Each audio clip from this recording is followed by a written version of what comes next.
Febrero 19. Atesora la palabra.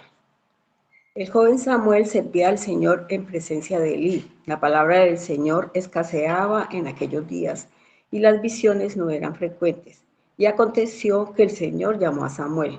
Primera de Samuel 3, del 1 al 2 y capítulo 4, perdón.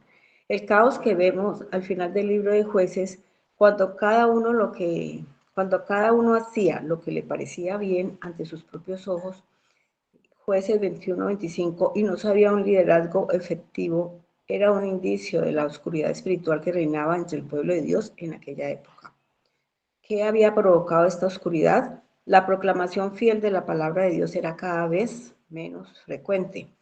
Sin embargo, este silencio no se limitó a esa era. A lo largo de las generaciones, el pueblo de Dios ha experimentado periodos de silencio y oscuridad.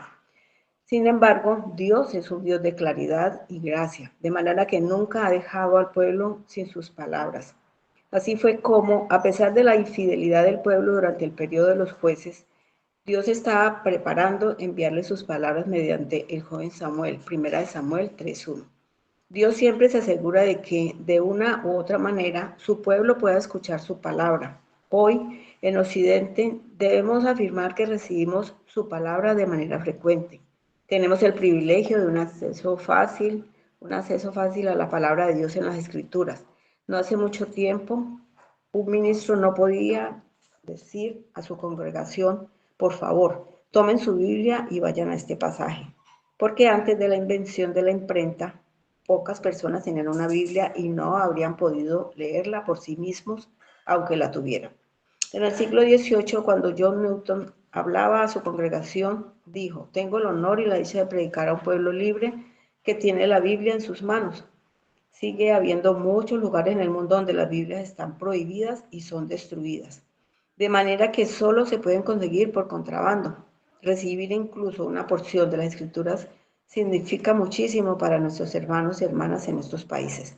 Sin embargo, aunque muchos tenemos el honor y el privilegio de tener una Biblia, seguimos viviendo en silencio ensordecedor y permitimos que la palabra de Dios se haga cada vez menos frecuente en nuestra vida. ¿Estás verdaderamente presente la Biblia en tu vida diaria y en tu lugar de adoración? ¿Solo estás físicamente presente o también se proclama audiblemente y se escucha con atención? Lo que importa no es solo poseer una Biblia, ni siquiera leerla y conocerla, sino más bien vivirla y amarla a aquel a quien nos muestra, al Señor Jesús. Alex Moyer escribe: tenemos una Biblia en nuestras manos, atesorémosla, leámosla y guardemos sus preciosas verdades en nuestro corazón y mente. Esta posesión no estaba garantizada por el resto de nuestra vida. Quizá llegue un momento en que no la tengamos más. Que estas palabras te desafíen a buscar la palabra de Dios y a atesorarla para que andes en la luz de las palabras de Dios respecto a su Hijo por la obra del Espíritu, de su Espíritu. Para profundizar, Salmos 119, 17, 24. Amén. Amén, amén. Mi hermana, muchísimas gracias. Muy buenos días para todos. Un placer y un privilegio que el Señor y el Santo Espíritu nos asista en esta mañana en nuestra debilidad, en nuestra falta de fe y nos lleve al arrepentimiento y a que las palabras que podamos escuchar y entender las podamos volver vida en nuestras vidas. La mañana de hoy el Señor nos lleva a meditar sobre un tema muy importante. Y la pregunta que quiero hacerles en esta mañana es: ¿cuál es tu autoridad? ¿Cuál es tu autoridad? Y Dios permita que al final puedas contestarla. En mi casa había una Biblia muy grande. Mi papá la pagó a cuotas, pero estaba abierta en el Salmo 91 y nunca leímos el Salmo 91 y además de eso se murió del polvo que recogió, porque nunca se pudo leer. En 1517 inicia el movimiento de la Reforma Protestante en un pueblito de Alemania. Y a partir de ese momento, cientos de personas fueron asesinadas, eh, por una sola razón, y fue el hecho de traducir la palabra de Dios a los idiomas vernáculos o a los idiomas que la gente hablaba en aquel tiempo. En el caso de nosotros, de 1517 hasta 1602, fue la fecha en que en la lengua española pudimos tener una versión de la Biblia. O sea, casi 100 años después, y en 100 años fueron muchos los que murieron, fueron muchos los que dieron su vida para que tú y yo hoy pudiésemos tener ese libro. Y luego muchísimos otros murieron para que tú y yo pudiésemos leerlo. Entonces, el Señor ha provisto de su palabra y hoy es un buen día para reconocerla como realmente es. No me voy a detener en la historia, que es fascinante, cómo el Señor eh, protegió, cómo el Señor cuidó, cómo el Señor en su misericordia y bondad preservó su palabra hasta la versión que tenemos, que es la más usada en la lengua española, que es la Reina Valera del 60 y algunas posteriores actualizaciones. El fallecimiento de una vecina hizo que escuchara varias creencias relacionadas con el tema de la muerte. Algunos dijeron que ella estaba con el Señor, otros expresaron que ella estaba en un mejor lugar, pero que debíamos rezar por su alma. Otros quizá pensaban que estaba en el purgatorio. Y un suceso tan triste y lamentable sirvió para que pudiéramos expresar lo que creíamos y evaluáramos la base de cada una de esas creencias. Ahora, ¿por qué creemos lo que creemos? Cada uno de ustedes y yo tenemos miles de creencias sobre muchísimos temas y nos basamos en diferentes fuentes de autoridad para sostener dichas creencias. Desde la perspectiva cristiana, las creencias de mayor trascendencia tienen que ver con Dios y nuestra salvación. Según la enseñanza bíblica, la única fuente inerrante e infalible para encontrar respuesta a estas preguntas es la Escritura. Esta enseñanza no es popular hoy en día. Hoy en día sigue levantándose oposición a la autoridad de las escrituras. El posmodernismo quiere relativizar toda creencia, pero es súper interesante porque ellos tienen una creencia absoluta, porque ellos dicen que no hay verdad absoluta. O sea, cuando ellos dicen que no hay verdad absoluta, están diciendo que, que esto es un dogma. O sea que técnicamente lo único que no es que es absoluto es que no hay cosas absolutas. O sea, ellos mismos se pisan la manguera hablando de los bomberos y no se dan cuenta. Es irónico, pero gracias a Dios el Señor nos permite ir, analizar y poder tener un ojo agudo y un oído agudo con respecto a estos temas. Otros creen que la ciencia prueba que la Biblia está equivocada y eso es lo más falso de este planeta. Desde 1901 hasta 1999, los ganadores del Premio Nobel de Ciencias, porque no vamos a hablar del Premio Nobel de la Paz, que hoy se lo entregan a cualquier asesino que diga que está pacificando, pero el Premio Nobel de Ciencia es algo un poquito más serio. Y el 86% de los premios Nobel de Ciencia tienen raíces teológicas, es decir, creen en Dios, el 86%. Y de ese 86%, el 68% son cristianos evangélicos. Entonces, no hay esa distancia entre la ciencia y la palabra de Dios. Hay algunos que afirman que la tradición oriental nos puede orientar mejor que una colección de 66 libros anticuados. O sea, que, que la tradición oriental, que es todavía que es antigua, nos va a ayudar y nos va a decir mejores cosas que el libro antiguo de la Biblia. O sea, no hay coherencia. También están los que argumentan que la escritura no vale la pena porque no ven relevancia inmediata o práctica para sus vidas en las enseñanzas de la Biblia. Y esto simplemente es sencillo de entender porque nunca la han leído. Quizás leyeron algún versículo o la tenían como en mi casa abierta en el Salmo 91, pero nunca la leyeron. La Biblia está siendo más atacada en este siglo que nunca. Por lo tanto, necesitamos recuperarla y afirmarla una vez más. Un entendimiento sólido de la palabra de Dios nos dará firmeza en medio de las tormentas y nos ayudará a decidir sobre asuntos doctrinales y éticos. Nos guardará también del individualismo malsano y por encima de todo nos llevará a entender quién es Dios y su salvación. La Reforma Protestante tuvo que ver con dos asuntos primordiales que llevaron a la ruptura entre la concepción católica romana y la concepción protestante. Una de ellas fue la justificación por la fe y la otra es la escritura como la autoridad final para nuestra fe y vida. En el caso de la Reforma, el principio material sobre el cual se dividieron la Iglesia Católica Romana y la Protestante fue la doctrina de la justificación. La Iglesia Católica definió su postura en el Concilio de Trento en 1547. Al expresar que la justificación no solo es el perdón de los pecados, sino también la santificación y renovación del hombre interior por voluntaria admisión de la gracia y los dones que siguen. Es decir, Cristo más el hombre. Es 50% Cristo y 50% el hombre.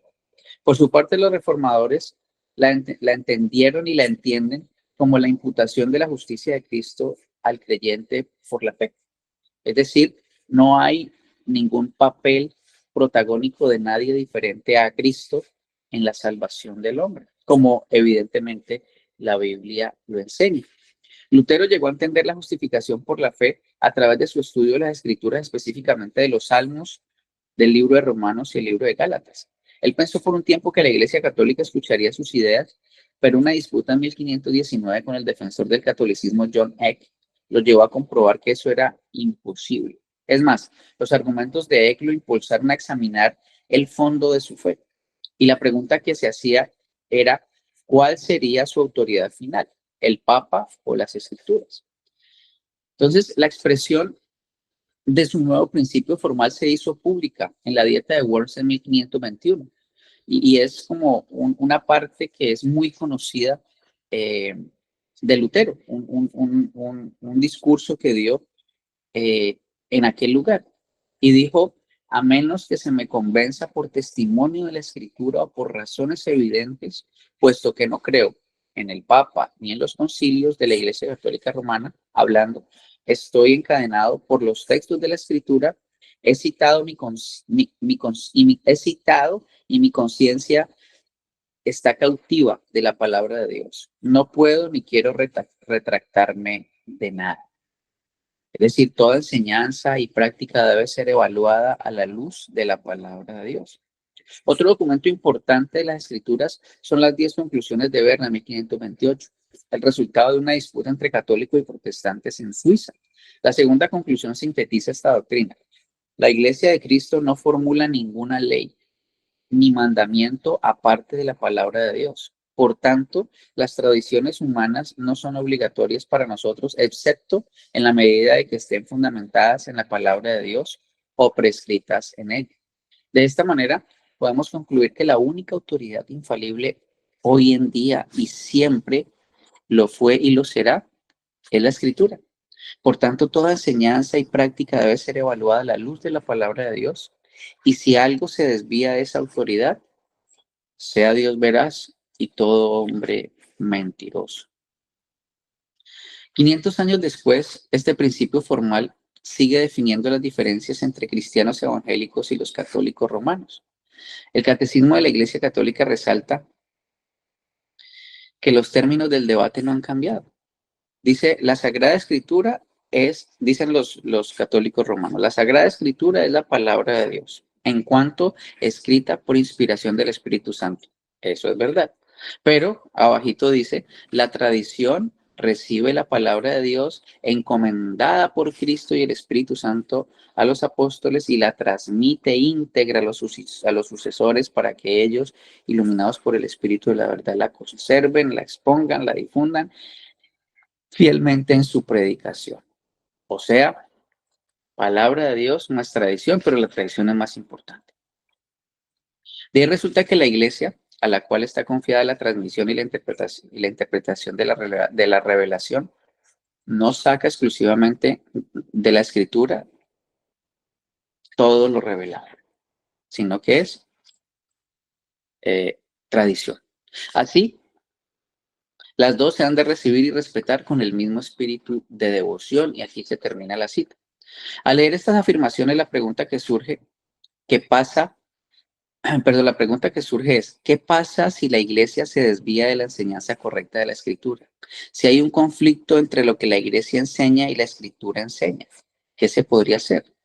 Y la respuesta es que aunque en teoría la escritura y la interpretación de la Iglesia Católica tiene la misma autoridad, en la práctica una de las dos fuentes tiene que predominar.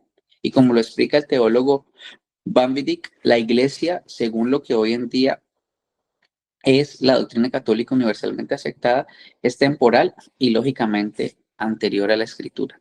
De esa manera, el catolicismo romano y la tradición de los dogmas humanos terminan imponiéndose sobre la Biblia. Es decir, la tradición es anterior a la escritura.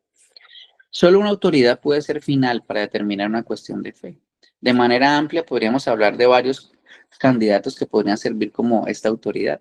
Los textos sagrados, la tradición, la razón, la experiencia. En el momento de decidir sobre un asunto de las creencias, queda patente cuál es nuestra máxima autoridad. Si un católico dice, mire, yo sé lo que la Iglesia Católica Romana enseña, que es esto, pero yo no estoy de acuerdo porque me parece que tiene más sentido aquello. Se ve claramente que la razón es su máxima autoridad. De igual manera, si un cristiano evangélico dice, la Biblia enseña que habrá un castigo eterno para los creyentes, pero yo tuve un sueño en donde Dios me indicó que no era así, revela con su comentario que su máxima autoridad es su experiencia en vez de la escritura. Entonces, la pregunta que debemos hacernos no es si tenemos una autoridad final o no, sino si ella es la escritura o no. Y estos ejemplos nos muestran que nuestras creencias dependen inevitablemente de una autoridad final. En otras palabras, la pregunta que debemos hacernos no es si tenemos una autoridad final, sino si ella es la escritura o no. Y lamentablemente esto ocurre hoy en muchas iglesias evangélicas. Tienen por encima la experiencia, tienen por encima la tradición, tienen por encima cualquier otra cosa que la palabra de Dios. Desde la Reforma Protestante, una de las preguntas debatidas entre católicos y protestantes ha sido si las escrituras enseñan que la escritura es la última autoridad. Y la respuesta es un rotundo sí. Esta enseñanza es constante a lo largo de la escritura. Dice Salmo 119, del 9 al 11, ¿cómo puede el joven guardar su camino? Guardando tu palabra. Con todo mi corazón te he buscado, no dejes que me desvíe de tus mandamientos. En mi corazón he atesorado tu palabra para no pecar contra ti. De hecho, todo el Salmo 19 resalta la importancia central de las Escrituras. Y pregunta, ¿cuántos versos tiene el Salmo 19? ¿100, 120, 150? No, 176. Y es el capítulo más grande de la palabra de Dios y es fascinante cómo el Señor exalta su palabra a través de este capítulo. Entonces, en el Salmo 19 se resalta la importancia central de las Escrituras y el salmista toma la palabra de Dios como su máxima autoridad para vivir de una manera que agrade a Dios. A lo largo del Salmo, su autor anhela conocer los estatutos del Señor y así andar en verdad. Él considera las palabras de Dios como el estándar para entender toda la vida. Tú estás cerca, Señor, y todos tus mandamientos son verdad. Versículo 151. Y luego en Isaías vemos cómo la palabra debe ser evaluada a la luz de la ley y el testimonio escrito de Dios. Cuando les digan consulten a divinos y a los espiritistas que susurran y murmuran, digan, ¿no debe un pueblo consultar a su Dios? ¿Acaso consultará a los muertos por vivos? a la ley y al testimonio. Si ellos no hablan conforme a esta palabra, es porque no hay para ellos amanecer. Isaías 8, del 19 al 20. Esto significa que cualquier afirmación o experiencia, incluso las que parecen sobrenaturales, deben ser filtradas por la ley y el testimonio escrito de Dios. Y hoy se escucha a muchos evangélicos decir, pero es que yo vi cómo sanó, yo vi cómo se hizo el milagro, yo estuve allí cuando sentí el calor y la cosa sobrenatural. Y simplemente el Señor en Deuteronomio 13 dice, cuando se levante en medio de ti un profeta o soñador de sueños y te anunciare señal o prodigios, y se cumpliese esta señal o prodigio que él te anunció diciendo, vamos en pos de otros dioses ajenos que no conociste, sirvámosles. No darás oído a esas palabras de tal profeta ni a tal soñador de sueños, porque Jehová vuestro Dios les está probando para saber si aman a Jehová vuestro Dios con todo su corazón y con toda vuestra alma. O sea, no debemos sorprendernos cuando ocurren cosas sobrenaturales. De hecho, acuérdese cuando Moisés estaba enfrente del faraón. 3 de los milagros que hizo Moisés, bueno, que hizo Dios a través de Moisés, fueron replicados por los brujos satánicos de faraón. O sea que sí, hay algún poder. ¿Tiene algún poder? Claro que sí. Pero eso no nos debe confundir ni debemos confundirlo con el poder del Espíritu Santo de Dios. Y mire cómo termina, bueno, cómo termina, no, cómo sigue en el número 4, que es como el consejo que el Señor nos da. En pos de Jehová vuestro Dios andaréis, a él temeréis, guardaréis sus mandamientos y escucharéis su voz, a él serviréis y seguiréis.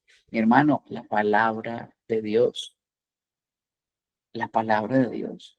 Al mismo tiempo, en la Biblia también leemos cómo el mismo Señor Jesucristo afirmó la autoridad final de la palabra.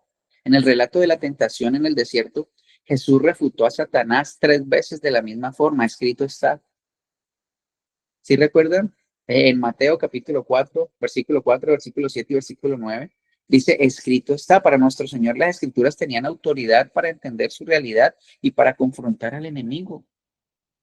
También tenían autoridad sobre cualquier tradición humana. De hecho, dejó claro al exhortar a los líderes religiosos de la época en Marcos 7:8, dejando el mandamiento de Dios, ustedes se aferran a la tradición de los hombres.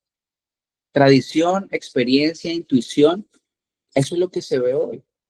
Eso es lo que criticamos de la Iglesia Católica, pero en muchos círculos evangélicos exactamente lo mismo. Experiencia, el Señor me habló, el Señor me dijo. ¿Qué es eso? Tuve un sueño, tuve una experiencia sobrenatural. Mi hermano, eso se debe conciliar sola y exclusivamente con la palabra de Dios. El apóstol Pablo indica lo mismo sobre la autoridad final de la Escritura. En su última carta dirigida a Timoteo, su discípulo, escribió, desde la niñez has sabido las Escrituras, las cuales te pueden dar sabiduría para que te lleve a la salvación mediante la fe en Cristo. Toda escritura es inspirada por Dios y útil para enseñar, para reprender, para corregir, para instruir en justicia, a fin de que el hombre de Dios sea perfecto y equipado para toda buena obra, según de Timoteo 3, 15, 17. Y la palabra traducida como inspirada por Dios indica el origen divino de la escritura. Dado que Dios no miente, Tito 1:2, su palabra inspirada tiene que ser verdadera y por lo tanto nuestra autoridad final. Juan Calvino lo expresa bien al decir que le debemos a la Escritura la misma reverencia que le debemos a Dios porque ha procedido de Él. ¿Amas a Dios? Por ende, ¿amas su palabra? Es imposible amar a Dios sin amar y atesorar la palabra de Dios. Es imposible. No existe aquel cristiano que ame a Dios y no ame su palabra. No existe aquel cristiano que dice ama a Dios y no ama su iglesia. No existe, no hay esa versión. La escritura mencionada por Pablo sería la del Antiguo Testamento. Recuerden que cuando Pablo estaba hablando el Nuevo Testamento no estaba escrito. Dice, toda escritura es inspirada por Dios. O sea, estaba hablando de los 39 libros del Antiguo Testamento. Pero también en el Nuevo Testamento se considera que la escritura es inspirada, dice segunda de Pedro 3:16. Casi en todas sus epístolas hablando de estas cosas, entre las cuales hay algunas difíciles de entender, las cuales los indoctos e inconstantes tuercen, como también las otras escrituras para su propia tradición. Y contiene el evangelio de salvación que Pablo menciona en su carta a Timoteo 3:15. Y que desde la niñez has sabido las sagradas escrituras, las cuales te pueden hacer sabio para la salvación por la fe en Cristo. Para entender mejor, considera lo que Pablo enseña en la carta a los tesalonicenses. Dice 1 Tesalónica 2:13, por tanto, esto también nosotros sin cesar damos gracias a Dios de cuando recibieron la palabra de Dios, que oyeron de nosotros, la aceptaron no como palabra de hombre, sino como lo que realmente es, la palabra de Dios, la cual también hace su obra en ustedes los que creen.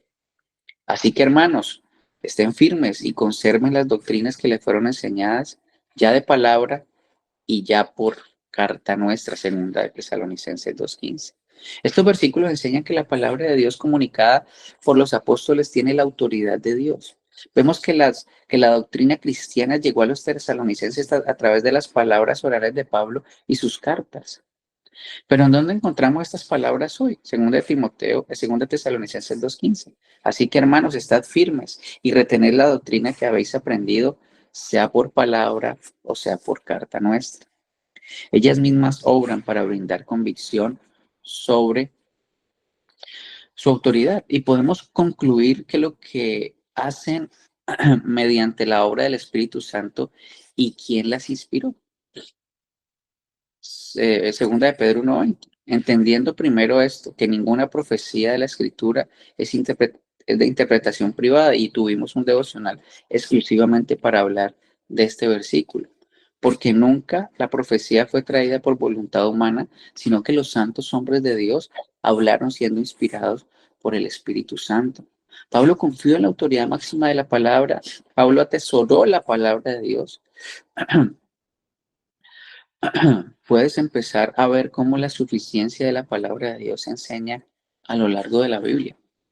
Ahora, la incomparable importancia y poder de la palabra de Dios en la vida de quienes lo aman y honran y obedecen es el tema del Salmo 19, como lo habíamos dicho anteriormente. En el versículo 11, el salmista dice, en mi corazón he guardado tus dichos para no pecar contra ti, enfatizando la cualidad purificadora de la palabra de Dios para evitar que los creyentes se desvíen hacia el pecado. La obediencia externa proviene de tener las escrituras enterradas en lo más profundo de nuestro corazón como un tesoro de valor incalculable. Ahora, ¿cómo podemos guardar, atesorar la palabra de Dios en nuestro corazón? Y esto lo vamos a comenzar a comprender mejor a partir de lo que significa la palabra guardar. En el hebreo original significa atesorar, considerar de gran valor, esconder, conservar, almacenar. Y las traducciones van, en mi corazón he atesorado tu palabra, he guardado tu palabra en mi corazón y en mi corazón atesoro tus dichos. Son las diferentes versiones del mismo versículo. La palabra de Dios es el agente de su espíritu, usado para limpiar los corazones de todos los que creen en Cristo y son salvos. Efesios 5:25-27 dice, maridos, amad a vuestras mujeres, así como Cristo amó a la iglesia y se entregó a sí mismo por ella, para santificarla, habiéndola purificado en el lavamiento del agua por la palabra, a fin de presentársela a sí mismo una iglesia gloriosa, que no tuviese mancha ni arruga, ni cosa semejante, sino que fuese santa y sin mancha. Ahora, ¿cómo purifica? A través del agua, que es la palabra de Dios. ¿Cómo te purificas? A través de la palabra de Dios. ¿Cómo ayudas a tus hijos a purificarse a través de la palabra de Dios? ¿Cómo ayudas a la iglesia a purificarse a través de la palabra de Dios? No hay otra manera. Y es a través de guardar la palabra de Dios firmemente plantada en nuestros corazones y vivir de acuerdo a lo que a lo que dice que los creyentes continúan, perdón, y vivir de acuerdo a lo que dice que los creyentes continúan caminando en santidad. Salmo 37:31. La palabra de Dios está en su corazón, por tanto sus pies no resbalan. Salmo 119:9. ¿Con qué limpiará el joven su camino? Con guardar su palabra. El Señor ordenó a Israel. Deuteronomio 11:18-20. Por tanto pondréis estas palabras en vuestro corazón, en vuestra alma, y las ataréis como señal en vuestra mano, y serán por frontales entre vuestros ojos. Las enseñarás a vuestros hijos, hablando de ellas cuando te sientes en tu casa, cuando andes por el camino, cuando te acuestes, cuando te levantes, y las escribirás en los postes de tu casa y en tus puertas. Este mensaje menciona varias maneras de esconder, de atesorar, de guardar la palabra de Dios en nuestros corazones. Y la primera es leerla. Uno de los primeros pasos para guardar la palabra de Dios en nuestros corazones es leer la Biblia. A través de las escrituras llegamos a conocer a Dios y a comprender su plan para nuestras vidas. Segunda de Timoteo 3:16. Ya lo hemos leído. Toda escritura es inspirada por Dios y útil para enseñar, redarguir, corregir y para instruir en justicia. Hebreos 4:12. Porque la palabra de Dios es viva, eficaz y más cortante que toda espada de doble filo. Penetra hasta partir el alma y el espíritu y las coyunturas y los tuétanos y discierne los pensamientos y las intenciones del corazón. Salmo 19:105. Lámpara es a mis pies tu palabra y lumbrera a mi camino. Todo cristiano debe seguir un método constante de lectura de la palabra. ¿Cuánto lees tu palabra? ¿Cuánto tiempo dedicas en el día a leer la palabra de Dios? Esa es una muy buena pregunta para este día y un muy buen día para ir en arrepentimiento y fe delante del Señor si no lo estás haciendo como debes hacerlo. Lo segundo es escuchar la palabra de Dios. Proverbios 2 del 1 al 5 dice, transmite los beneficios de escuchar la palabra de Dios. Hijo mío, presta atención a lo que te digo y atesora mis mandatos. Afina tus oídos a la sabiduría y concéntrate en el entendimiento. Búscalos como si fueran plata, como si fueran tesoros escondidos. Y entonces comprenderás lo que significa temer al Señor y obtendrás conocimiento de Dios. Romanos 10:17. Así que la fe viene por el oír, es decir, por el oír la buena noticia acerca de Cristo. La palabra hablada de Cristo, la predicación del mensaje evangélico tiene poder para producir fe y revelar a Cristo. En tiempos de Jesucristo, las escrituras se leían en voz alta en las sinagogas y se recitaban en los hogares. Cuando escuchamos las escrituras, ya sea con la música o leídas en voz alta, reforzamos la palabra de Dios en nuestros corazones. Y hoy en día es muy fácil. Tenemos cientos de buenos predicadores. Tenemos aplicaciones que nos leen la palabra mientras vamos en el bus, en el carro, en la moto. Tenemos podcasts como Entendiendo los Tiempos y muchos otros programas que nos edifican y otros en donde se expone fielmente la palabra. La palabra. La pregunta es, ¿qué escuchas? ¿A quién escuchas? Es muy importante que recurramos a nuestros pastores y preguntemos sobre el pastor que estamos escuchando, sobre el podcast que acabamos de leer y su confiabilidad. En algún momento me decían que, disculpen, voy a citar a alguien, al Dusin, que era el non plus ultra, y yo lo escuchaba y lo escuchaba y lo escuchaba. Y este hombre se pasaba sus días diciendo que en el 2028 estaba más o menos presupuestado, estamos hablando del 2020, la venida del Señor Jesucristo. Y la palabra claramente dice que no se sabe ni el día ni la hora. Y muchas otras cosas que él hablaba. Y otros me decían, no, es que MacArthur, no, MacArthur tiene sus ideas diferentes sobre el final de los tiempos y es un mal predicador. Y son ideas. Y por eso necesitamos pasar por el cernidor de la palabra de Dios, lo que escuchamos y a quién escuchamos, y cuál es bueno y cuál no es bueno. Porque hay cosas de la doctrina que no se pueden negociar, pero hay otras que sí. Y para el final de los tiempos, yo solamente digo, Jesucristo ganó, y si estoy con Él, también gané. Punto. De ahí en adelante, que pase lo que tenga que pasar. Aunque es importante estudiarlo y es importante tener claridad sobre esos temas, pero no es algo que nos divida. Como si la justificación es mitad Jesucristo y mitad yo. Ah, bueno, ahí sí ya no estamos hablando del mismo Jesús. Entonces es importante escuchar la palabra de Dios. Por otro lado, escribir. Dice Proverbios 7:1-3. Afirma, hijo mío, guarda mis razones, atesora contigo mis mandamientos, guarda mis mandamientos y vivirás, y mi ley como las niñas de tus ojos. Lígalos a tus dedos, escríbelos en la tabla de tu corazón. Escribir nuestros pensamientos mientras leemos y escuchamos la Biblia nos ayuda a aclarar, fortalecer esas verdades bíblicas en nuestro corazón. Éxodo 34:27.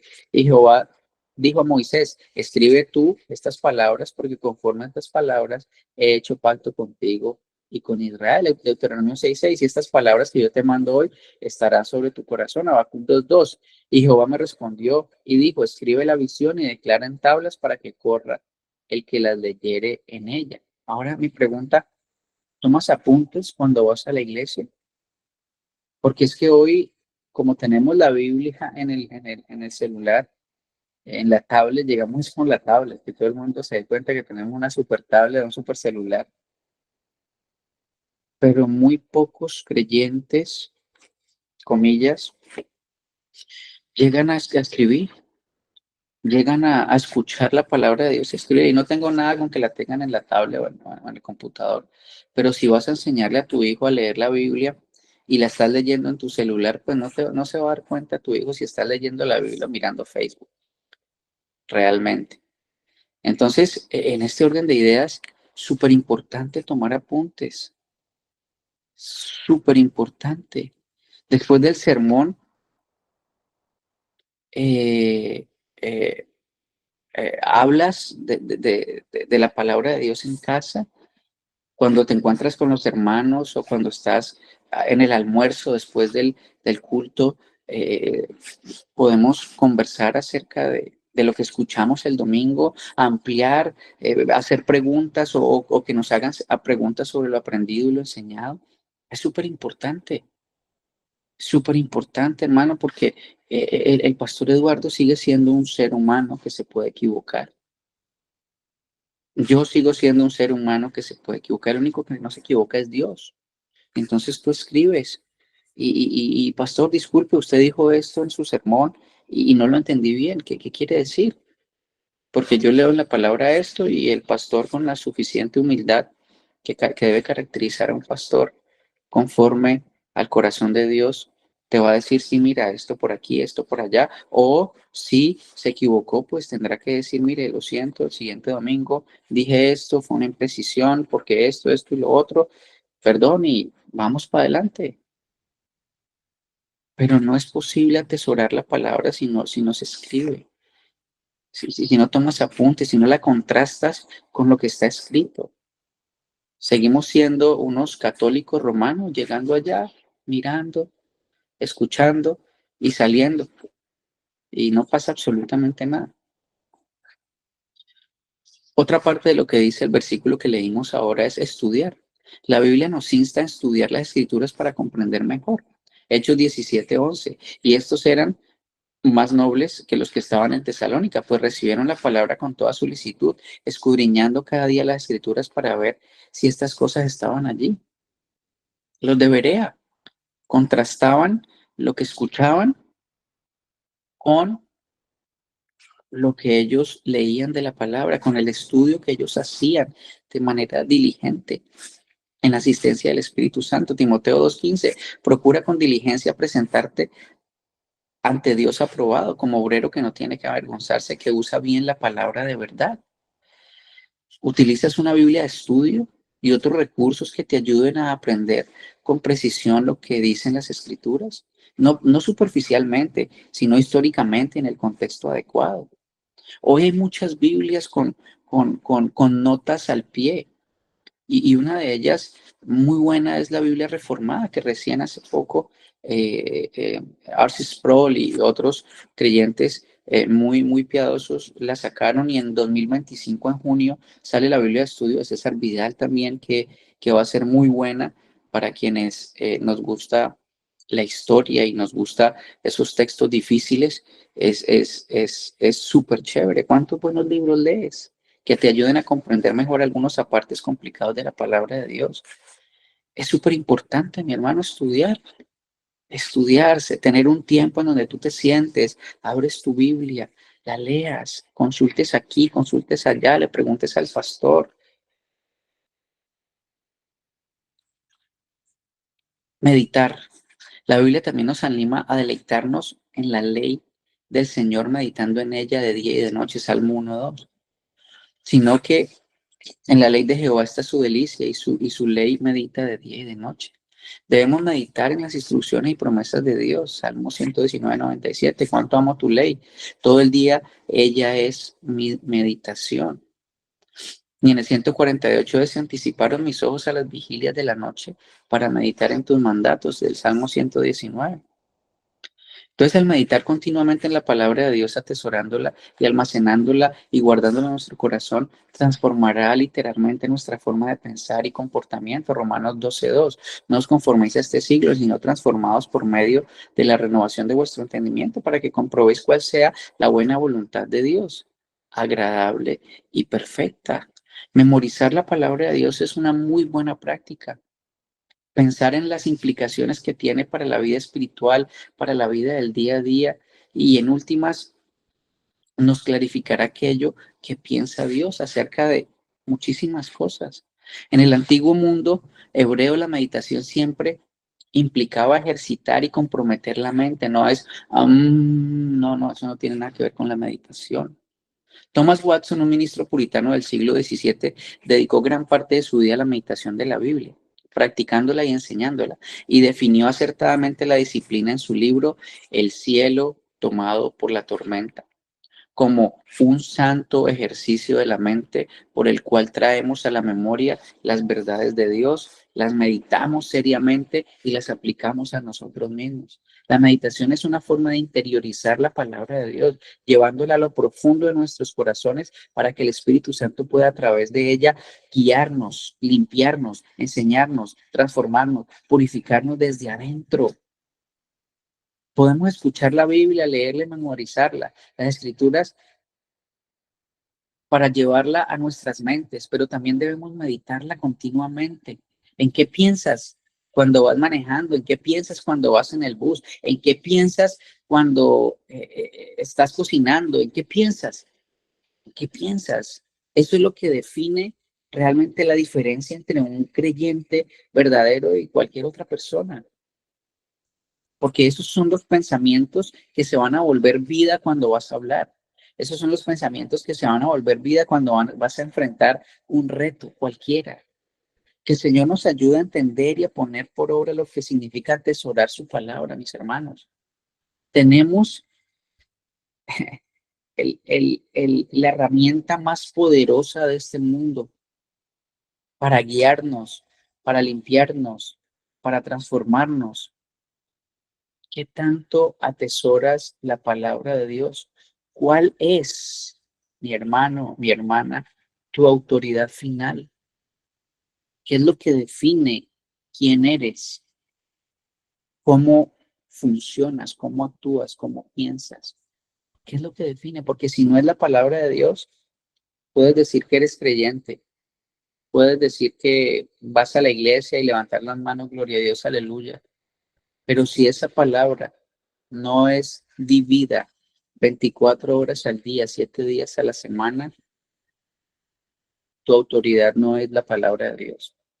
Tradición tal vez, tu experiencia tal vez, pero no es la palabra de Dios.